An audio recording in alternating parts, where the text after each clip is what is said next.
Être heureux, c'est savoir saisir les circonstances. Vous remarquerez que ça n'a rien à voir avec l'idée générale qu'on se fait du bonheur, avoir une belle propriété, consommer ou avoir une vie tranquille.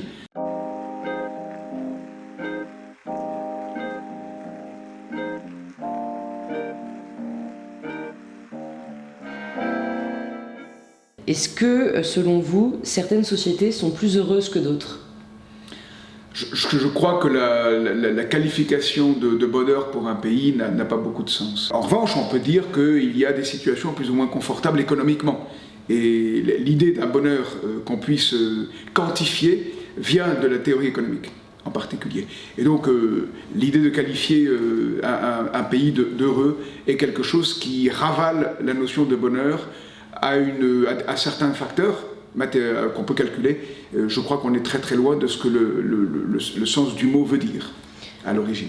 Oui, parce qu'en effet, ce bonheur, cet indice du bonheur, il est calculé par un certain nombre de critères quantifiables, l'espérance de vie, le PIB par habitant, etc. Mais donc, est-ce que le fait qu'on mette ce mot-là, bonheur, sur ce nombre de critères quantifiables, c'est quelque chose qui obstrue la voie, qui nous bloque la voie pour vraiment comprendre ce que c'est le bonheur ?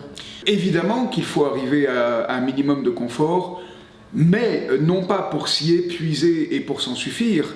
Ça me suffit, par exemple, on pourrait dire pour le nom d'une maison. C'est une base, c'est une assise, le confort. Mais à partir de là se pose de nouveau la question du sens. On a une vie confortable et la question devient mais qu'est-ce qu'on veut en faire ? Pourquoi la vivre ? Et ça, c'est une question qui rejoint de plus près l'étymologie du mot bonheur. Mais alors, comme vous le dites, c'est une assise, donc est-ce qu'on ne pourrait pas penser justement que ce sont un peu les conditions préalables du bonheur, le confort économique, etc. Est-ce que ces sociétés qui cochent toutes ces cases-là ne sont pas plus prédisposées à avoir des citoyens heureux ? Je ne suis pas sûr, on pourrait l'imaginer.